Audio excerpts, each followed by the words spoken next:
Welcome back to the Torque Test channel. It must be that time of year as we got another ketchup versus mustard head-to-head on our hands thanks to a new tool by DeWalt that puts Milwaukee right in their crosshairs. The new DCG422, DeWalt's first right-angle die grinder ever, and that's not even our opinion that they're after the red team's lunch money. If you read their own specs and features, they list this new model as being 53% more powerful, precisely 53% than Milwaukee, and if you go down to the fine print down there, that's versus their model 3485. So we have Milwaukee's 3485 here too. To strap these on our dyno, see if that's true, see if battery type makes a difference, and just in case, does one of these stand out as much as the numbers imply when used practically? And since the numbers on this guy include, besides its power, a hefty price at $249, we'd like to have a sanity check around here once in a while when looking at tools at the top, especially at the top in price, and include some more casual, less try-hardy type examples out there. In cordless, one-handed quarter-inch die grinders, that list is going to be short. There's basically Ryobi at the top and more modestly priced Hercules, Hyper Tough, so finding any other additional option out there is a win. This is the Johnswell kit for $99. I mean, just this much showing up in a case this full of things in cordless for about the price of a DeWalt 2 amp hour battery. Not bad these days. This is a combo straight die grinder and cordless ratchet all in one, and bit driver as well, I suppose. Full disclosure, they have a Kickstarter for an impact wrench that's supposed to act like a torque wrench for lug nuts and target in your own dialed specs that we have invested in because if that's even possible at a reasonable price, we want to test one, but otherwise not affiliated in any way. This tool takes the principle that you need a high speed, like 18,000 for instance, RPM brushless motor to spin both a die grinder collet and the gear assembly ratcheting pawl mechanism for a ratchet, and figured, why buy that twice? This kit includes both tool types and two 2.5 amp hour batteries for the $99 we paid, or like $48 a tool when it's paired together each independently. Would I have personally preferred a single 5 amp hour battery, especially in this crowd, to take on? Maybe, yeah. And did it ship with a 6mm collet instead of a quarter-inch one? Yeah, we believe so. Usually can get a 6mm collet to work either way, but makes things a bit more fiddly for sure, trying to push that on. Let's see first how it does against the similarly priced tools like Hercules and Hyper Tough die grinders, which are also 12 volts. Unlike this red one, they are both right-angled die grinders, which more often are useful for us working on vehicles, but also typically demand more power, the attachments used on those. While a straight die grinder, attachments typically smaller diameter and bog down less using those. So on this budget side of things, not mad at this sort of design approach. It does have one of the more delayed triggers, like trigger down to power on delays I've ever seen for sure. Let's see how it does. The snap-on on screen is particularly RPM focused. That's its strength, 17,400 RPM under load. The Johnswell doesn't make the stated 18,000 RPM even in free speed here, and under that same sort of load does bog down a bit under the Hercules and Hyper Tough to about 10,800 RPM. When it comes to how much peak it's able to muster before cutting off, the little combo guy here can make up to 140 watts, 150 watts. That's what causes it to die off quickly. Yeah, confirmed it can't do 160 watts, just 150 peak when we're adding up these values under each of those on screen thus far. It also, when we're talking maintainable output, sustained power, gonna take some turning down of that knob down to about 110, 120 watts to see consistent revs, 130 even causing it to fall off. And sure, trying 125 here specifically, it does similar 120 watts sustained power is its ability. And we'll be totaling this up shortly with the DeWalt here, but you may be curious before we wave goodbye to this one how it performs as a ratchet. Here it is up against Hyper Tough, again, this time in ratchet form. The concept of this tool is a good one. I dare say is a great one. In fact, if you're buying a lot of tools from a cordless name brand, just how many times are you paying for an 18 to 22,000 RPM brushless motor for them to repurpose that into different shapes? It's the sort of thing, if done well, I wish would become commonplace, but would never become commonplace because the money lost by not selling you half a dozen similar 3/8, half-inch, quarter-inch drive, right angle, straight D-handle, barrel grip, whatever it may be.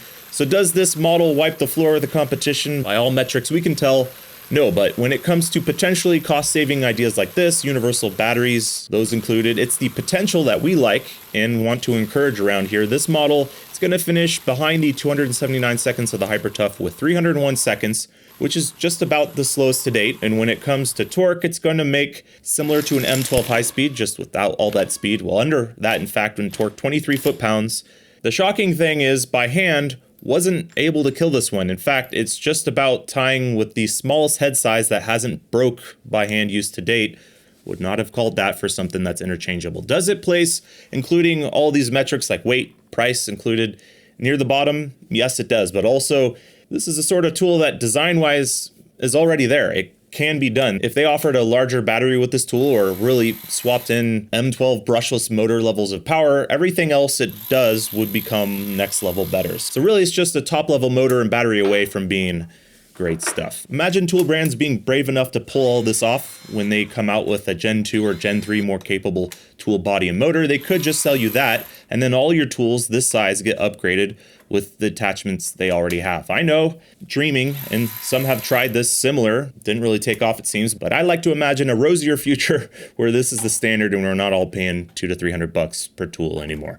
Back to reality, this is the DeWalt DCG422, and it's a big upgrade over everything we've been looking at so far, so you gotta hand it to them in that regard, and they'd even tell you that when they say this new right angle die grinder is more than 1.5 times the latest Milwaukee M12. It is beefy, chunky, not as chunky as I had assumed when looking at it in pictures. It does look smaller in person than I imagined, and is also a true right angle die grinder. The current M12 is basically a stout inline die grinder with a handle sticking off the end. It's direct driven inline, which helps lowering vibration with no bevel gear assembly in there, and complexity as well, which could be in part why the M12 is $229 and this new DeWalt is $249.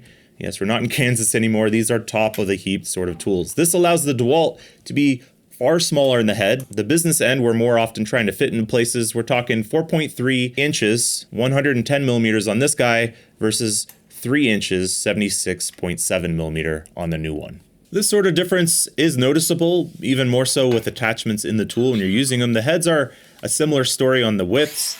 2.1 inches on the M12 versus 1.7 or so, plus the call it lock button if you want to include that spot on the DeWalt. But the DeWalt is taller and 20 volts, so it's going to have to take a 20 volt slide-on battery down here at the base, sort of like a Mac Tools example, which means at best, with a power stack, the DeWalt comes in at 850 cc's, like in volume, space taking up according to a 3D scanner, and the M12 remains at 750 cc's in the form it scores best with on our rankings. So it is overall larger, this new guy, though I might say where it is larger at your arm, where you're usually needing space for your arm, probably preferable than at the head where you might be navigating around things you're working on.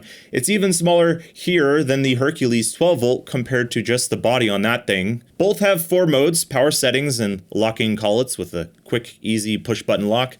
The DeWalt has a sort of ring light, and it's a lot of light coming from this thing too, and we're gonna be testing and scoring this tool with both the power stack and the 3.5 amp hour power stack and 4 amp hour power pack, and larger just to see, as this platform affords this yellow tool more battery options than Milwaukee can offer in their M12 line, so maybe that is an advantage for it. Though it would hurt it in the points for total size, which we score with. Let's see, the DeWalt definitely has more than 20,000 RPM on tap, so make sure your attachments are rated for that.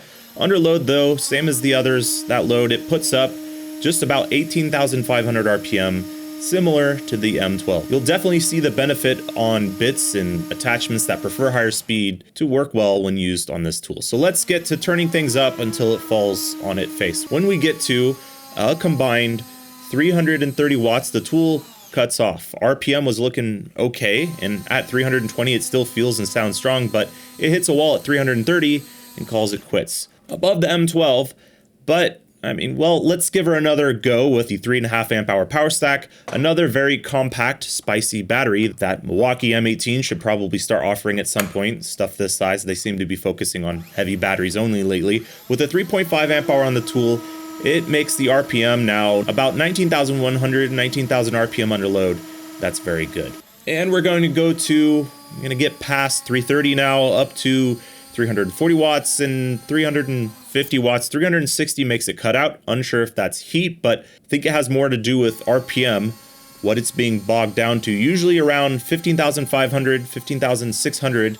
That sort of thing makes this tool cut out, which is strange. 15,000 is still plenty to work with, especially on 3-inch discs. The M12, for example, makes similar RPM under a load as this DeWalt did, but is happy to be dragged eventually down to 11, even 10,000 RPM before giving up, which allows it to be pushed harder and still make less peak, for sure, let's be clear. But we're also not seeing 1.5 times that the DeWalt was advertising. So let's take a look at sustained power instead of just peak to cutoff. The power stack sees a sustained 300 to 310 watts, 310, which it could hold pretty steady for some time. For the 3.5 amp hour, it's not all that different. 330 watts would cause it to cut out after enough use, and it seems to be more happy at 320, so that's what we're calling it. Not a huge difference based on battery type in the long run so far. The tool definitely gets to a point where it says no more each time, so let's see if that is a battery limitation at all. Something under 20 volt, you have a lot of options to find out. First, with the 4 amp hour tabless power pack, this makes around 350 watts, 360 causes it to cut out instantly. So let's try that pack times 2 with the 8 amp hour tabless power pack. This again does about the same. Perhaps you could call this 360 watts max. The problem, or well, not problem with that, but the reality DeWalt has to face with is the Ryobi. The existing Ryobi has been out for years. Also 18/20 volt beats that with its slim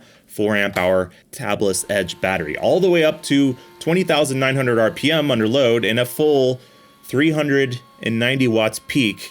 Are there pluses and minuses associated with this head size versus DeWalt's design and its battery shape down here? Sure, but it's also around $100 these days from some places, or about 2.5 times less, and we find ourselves using this a lot. As a die grinder, its sort of pistol shape just feels right to grab, even if perhaps it is overall a chunky shape. So let's total our findings here, then we'll use these tools a bit more practically as a less by the numbers but still useful comparison. Situated below the Milwaukee for now, the DeWalt is listed here both in the original power stack and 3.5 amp hour form. The 3.5 is penalized for that extra form factor it's adding here by starting off with negative 98 points. Then there's speed during typical use, peak power and power they can sustain.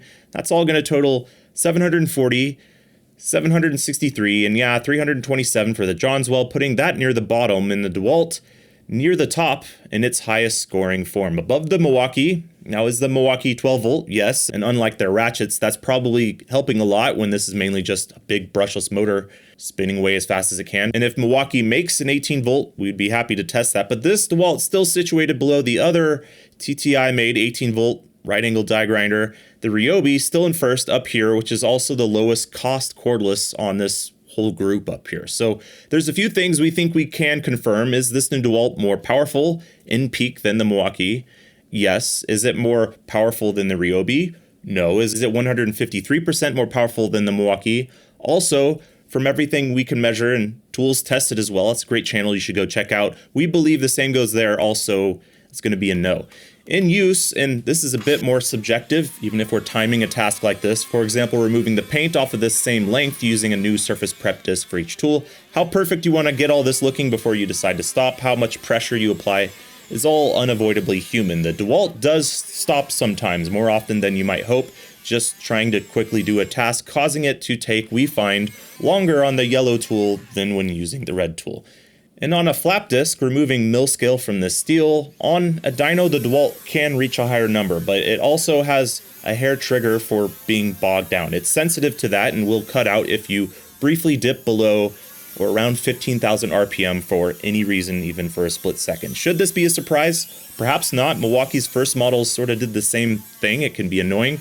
They've learned from that, and this Gen 2 M12 is much more forgiving, allowing you to vary load on it up and down and not freak out from that. So while the DeWalt measures higher, and we can confirm that it has the balls to do this sort of stuff, use 3-inch attachments, its protections in use mean if you hand these two tools to someone, we feel the majority of folks will not come away with the impression that the DeWalt is more powerful until they patch this sort of thing in the tool. Now, it certainly is still useful, don't get it twisted, and if you need to fit a die grinder like this into a smaller space at the head, this is basically going to be your guy. There's not a lot of others that can do that. And power-wise, it can still do a lot. But if you're used to like a half horsepower air tool, or really even a $100 Ryobi to be fair, this has some oddities to consider in your head while you're using it. Having used DeWalt's other small tools like their 3-inch cutoff tool, it's reasonable to believe the motor inside this tool has the potential for perhaps being 1.5 times the Milwaukee. They just need to take some of the nannies off of it and then it might just get there. Until then, we make episodes every Friday. Click subscribe to follow along to see those sometimes, and thanks for watching.